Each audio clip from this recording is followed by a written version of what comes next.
Hello friends, स्वागत है आज फिर से एक नए टॉपिक और एक नई वीडियो के साथ। दोस्तों, आज की क्लास आपके लिए बहुत ही ज़्यादा इम्पोर्टेंट रहेगी।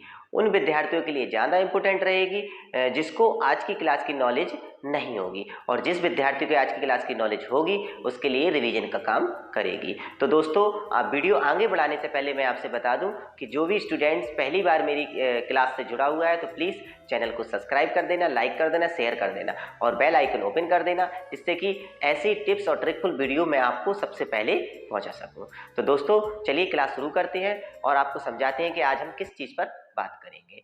तो दोस्तों, आपको बता दें कि today is very important class. ये टॉपिक दिया है आज की इंपॉर्टेंट क्लास रहेगी, क्योंकि आज हम वो चीज़ सीखेंगे जो हम लोगों ने शायद क्लास सेकेंडरी से, मतलब सेकंड क्लास से या फर्स्ट क्लास से सीखना चालू किया होगा। और ये इसलिए सिखाना चाह रहा हूँ मैं आपको कि आगे जब स्टूडेंट राइटिंग की बात करी या ट्रांसलेशन की बात करी जाए, यहाँ पर हम आगे कंपटीशन, यूपी बोर्ड, किसी भी रिलेटेड से बात किया जाए तो हमें छोटी प्रॉब्लम हमारे सामने क्रिएटेड ना हो, छोटी प्रॉब्लम हमारे सामने ना आए। तो चलिए दोस्तों, हम बात करते हैं। सबसे पहले इसमें काफ़ी सारे रूल हैं, इन रूल को मैं समझाता हूँ एक नॉर्मल बेस की तरह। जैसे कि दिस, तो आपको पता होना चाहिए दिस का यूज़ कहाँ करते हैं। तो नॉर्मली सेंटेंस दिस के क्या होता है, जैसे मैंने यहाँ पर लिख दिया, यह एक किताब है, ठीक है ना। और दोस्तों, इसमें अधिकतर आपको इज, एम और आर का यूज करना है। देखिए, यह एक किताब है, यहाँ पर लिखा हुआ है कि यह के लिए दिस लगता है के लिए हम एक वचन में अधिकतर इज यूज करेंगे, ए के लिए हमने ए कर दिया और किताब के लिए बुक कर दिया। अब इसमें देखिए कैसे सेंटेंस बनाएंगे। This is a cat, this is a book, this is a chair, this is a whiteboard, इस तरीके से हम यूज कर सकते हैं। अगला है दैट, तो हमने यहाँ पर लिख दिया वह एक कुर्सी है, ठीक है ना। तो यहाँ पर हमने कर दिया है वह एक कुर्सी है, तो कुछ नहीं करना है। यहाँ दिस किया था, यहाँ पर हम दैट कर देंगे, फिर हम हेल्पिंग वर्ब लिख देंगे, इसके बाद हम ए और चेयर। इसको हम रूल भी बना सकते हैं कि सब्जेक्ट, ठीक है ना, plus helping verb plus object. इस तरीके से भी हम रूल बना के इसको आसानी पूर्वक कर सकते हैं। लेकिन ये नॉर्मल सेंटेंस रहते हैं, इसमें सीधा हम सब्जेक्ट, हेल्पिंग वर्ब और ऑब्जेक्ट को रख देते हैं और सेंटेंस कंप्लीट हो जाता है। तो दोस्तों, इस तरीके से हमने ये सेंटेंस आपको बताए। अब हम बात करेंगे के पास है। तो दोस्तों देखिए, के पास है, इसको रफ करके बता रहा हूं मैं यहाँ पर। के पास एक नॉर्मल सेंटेंस होता है, जैसे मैंने यहाँ पर लिख दिया है कि रामू के पास एक, ठीक है ना, रामू के पास एक घर है। अब हमने यहां पर कुछ नहीं करना है। सिंगुलर आएगा तो आप हैज का उपयोग करना, प्लूरल आएगा तो आप हैव का यूज करना। एसपी का मतलब होता है सिंगुलर एक वचन, प्लूरल बहुवचन। तो देखिए यहां पर सिंगुलर आ रहा है, तो रामू के पास है के लिए हमने सिंगुलर के लिए हैज कर दिया है, हैज अ होम। ठीक, इस तरीके से हम कर सकते हैं, Ramu has a home, Ramu के पास एक घर है। तो दोस्तों देखो, इसी पर मैं आपको और बता देता हूं, अगर प्लूरल आ जाता तो आप कुछ नहीं करते, यहां पर हैव कर देते हैं, बे, तुम, हम, इस तरीके के वर्ड आ जाते हैं तो आप प्लूरल हेल्पिंग वर्ब को यूज करते हैं। अब देखिए, इसमें एक और रूल यहां पर लिखा हुआ है, हैड, के पास था, तो हम इसी से आपको समझा देते हैं, इसी एग्जाम्पल से। देखिए कुछ नहीं करना है, हमें यहाँ पर है हटा के था कर देना है। अब हम वही हेल्पिंग वर्ब, इसमें एक वचन बहुवचन कुछ नहीं देखना है, डायरेक्ट लिखना है रामू हैड आ होम। बस इसमें उसमें हैज आता है, इसमें हैड आ जाता है। इसमें हमें सिंगुलर प्लूरल पहचानना नहीं है, डायरेक्ट हैड का यूज करेंगे। इसमें हमें पहचानना पड़ता है, एक वचन और बहुवचन देखकर हेल्पिंग वर्ब का यूज करना पड़ता है। अब दोस्तों, ये तो एक नॉर्मल तरीका हो गया है, लेकिन कभी क्या होता है कि आपके सामने ऐसे टेंस आ जाते हैं जिसमें हैज, हैव पहचानना ही नहीं आता है, मतलब के पास लिखा ही नहीं आएगा उसमें, तो आप किस प्रकार से उसको पहचानोगे कि ये के पास वाला सेंटेंस है। तो देखिए, जैसे हम आपसे बात करते हैं, जैसे आप लोग इंट्रो देते हो तो इंट्रो में क्या बोलते हो कि मेरा एक भाई है, ठीक है, या मेरी एक बहन है, इस तरीके से आप यूज करते हैं, जैसे मेरा एक भाई है,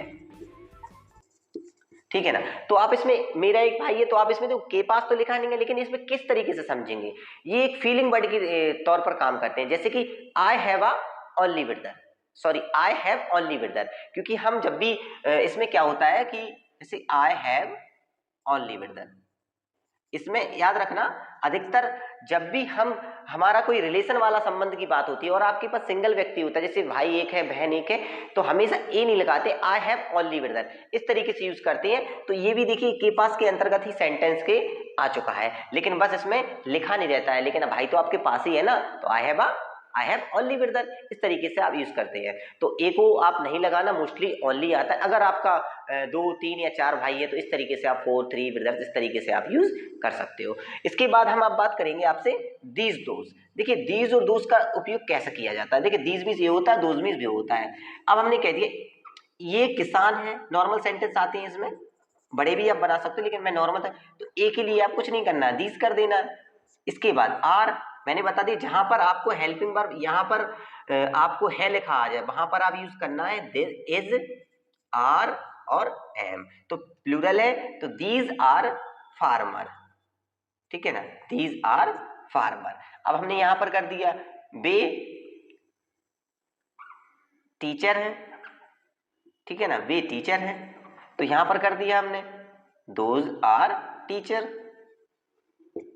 अब मैंने डायरेक्ट टीचर लिख दिया है, अब अध्यापक भी लिख सकते थे लेकिन आपको कोई दिक्कत नहीं है, मैंने यहाँ पर लीजिए अध्यापक भी कर दिया है, दोज आर टीचर। तो इस तरीके से आप दीज दोज का उपयोग कर सकते हो। दोस्तों नेगेटिव इंट्रोगेटिव तो आपको बनाना आता होगा, लेकिन मैंने बोला था कि लास्ट में आपको मैं बहुत ही ज्यादा इंपॉर्टेंट एक सेंटेंस बता सकता हूँ या टॉपिक बोल सकते हैं आप उसको, ठीक है ना, मैं अधिकतर लास्ट में ही बताता हूँ, तो आप लास्ट में जरूर देखा करो वीडियो को, ठीक है। तो आपको बता दें क्या इंपॉर्टेंट, देखिए मैं एक सेंटेंस, ये तो आपको समझ में आ गया होगा, दिस दैट दीज दोज का यूज करना आ गया होगा, तो इसको रब करके अब हम बात करते हैं यूज ऑफ, जिसको हम बोल सकते हैं सिंपल प्रेजेंट।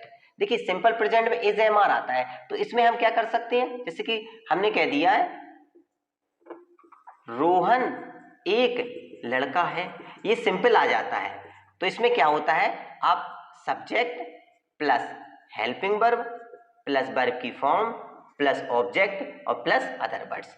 तो सब्जेक्ट हमारा रोहन दिया गया है, इसके बाद एक वचन के साथ अभी हम इसकी बात कर रहे हैं, ठीक है, जिसको हम बोल सकते हैं सिंपल प्रेजेंट, सिंपल प्रेजेंट। तो Rohan is a boy, Rohan एक लड़का है। अब देखो इसी से समझा सकते हैं, अगर आप प्लूरल आ जाएगा तो आप यहां पर कर देंगे वे एक लड़के हैं, दे आर बॉयज, वे लड़के हैं, सीधा बोल सकते हैं, 2000 बॉयज है ना, तो आप लेकिन इसमें क्या कर सकते हो, जैसे बहुवचन के लिए तुम एक विद्यार्थी हो, विद्यार्थी हो, तो यहां पर कर देंगे यू आर आ स्टूडेंट्स। लीजिए ये सिंपल हो गया है। तो इस तरीके से आप सिंपल यूज कर सकते हो। तो ये मैंने आपको बता दिया, ये सिंपल प्रेजेंट का काम करेगा, ये नॉर्मल है। अब इसमें रोहन मेरा दोस्त है, रोहन इज माय फ्रेंड, या मेरा मेरी या जो भी शब्द यूज करके आप, वो तो आप नॉर्मली यहाँ यूज कर सकते हो, लेकिन जो मेन बेस पॉइंट होता है वो ये वाला है। तो आई होप आपको ये वाला रूल भी समझ में आ गया हो। तो चलिए इसको हम रेज करते हैं। इसके बाद हम बात करेंगे सिंपल पास्ट पर। तो यहाँ पर हमने लिख दिया है सिंपल पास्ट, ठीक है ना। सिंपल पास्ट भी सेम प्रेजेंट की तरह होता है, जैसे हमने यहाँ पर लिख दिया है तुम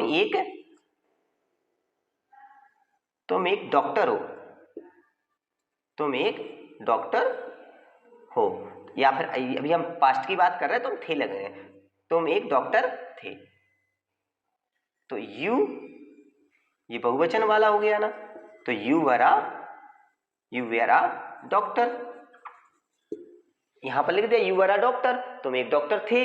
तो इस तरीके से आप अगर सिंपल करना है तो आप ऐसा भी कर सकते हो, मैं एक टीचर था, टीचर, या मैं एक अध्यापक था, तो वही आप कर दो आई के साथ वॉज लगता है, आई was a teacher, I was a teacher. तो इस तरीके से आप इसको यूज कर सकते हो। तो ये सिंपल पास्ट में आ जाएगा। अब देखिए एग्जाम्पल तो काफी होते समझाने के लिए, लेकिन मैं कोशिश ये करता हूं कि आपको नॉर्मल तरीके से बिल्कुल बुद्धि के अंदर बैठ जाए, आपके मतलब अपने दिमाग के अंदर बिल्कुल समापन हो जाए, कि आप कभी उसको रिविजन ना करना पड़े और कभी आप माइंड से आपके निकले ना। तो इस तरीके से ये normal sent you are a doctor, ये प्लूरल हो जाएगा बहुवचन वाला, और ये simple I was a teacher, ठीक है ना, मैं एक अध्यापक था। तो ये मैंने रीच कर दिया। इसके बाद हम बात करते हैं सिंपल पास्ट हो गया, सिंपल प्रेजेंट हो गया, सिंपल फ्यूचर। अब सिंपल फ्यूचर की पहचान होती है गा, और इसकी पहचान होती है था, है, और इसकी होती थी था, इसलिए मैंने था, है और गा, अब हम गा पे यूज करेंगे, ठीक है ना। तो अब गा में हमने कर दिया मैं अपने घर जाऊंगा, मैं अपने घर जाऊंगा। तो याद रखना आई और भी के साथ सेल लिखना है, आई और वी के साथ सेल, सभी के साथ विल, तो I shall go to my home, my home. तो देखिए आई लिखा है इसलिए मैंने माई कर दिया, क्योंकि आई का सेकंड माई होता है ऑब्जेक्ट चेंज करने पर। तो याद रखना I shall go to home, तो I shall go to my home, इस तरीके से आप सेंटेंस कर सकते हो। तो ये सिंपल फ्यूचर के अंतर्गत आता है। अब अगर नॉर्मल रहेगा तो अब हमने ऐसा कर दिया, रोहन अपने गांव जाएगा, गांव जाएगा। रोहन अपने गांव जाएगा, तो यहां पर हमने कर दिया रोहन, फिर इसके बाद कर दिया विल, फिर गो टू हिज, ही का his, go to his village. तो इस तरीके से आप इसको सिंपल फ्यूचर को भी कर सकते हो। तो ये आसान भाषा के साथ ये सभी रूल आपको समझ में आ गए होंगे, आई होप, क्योंकि ये रूल आपके लिए आगे भी आपको यूजफुल रहेंगे और वैसे भी आगे आपके लिए बहुत ही इंपॉर्टेंट इसलिए हो सकते हैं क्योंकि आप यूपी बोर्ड की तैयारी कर रहे होंगे तो आपको ट्रांसलेशन में मदद करेंगे, ठीक है ना। अगर आप कंपटीशन कर रहे होंगे तो हो सकता है छोटी मोटी गलतियां आपको इसी से सुधार मिल जाए। तो दोस्तों अब मैंने आपको लास्ट में जो बोला था कि आपको इंपॉर्टेंट चीज बताऊंगा, तो चलिए मैं एक एग्जाम्पल से आपको समझाता हूँ कि एग्जाम्पल सेंटेंस कितने प्रकार के बन सकते हैं उससे। तो चलिए हम किसी भी एग्जाम्पल को ले लेते हैं। जैसे हमने बात कर रहे हैं, यहाँ पर हमने लिख दिया है कि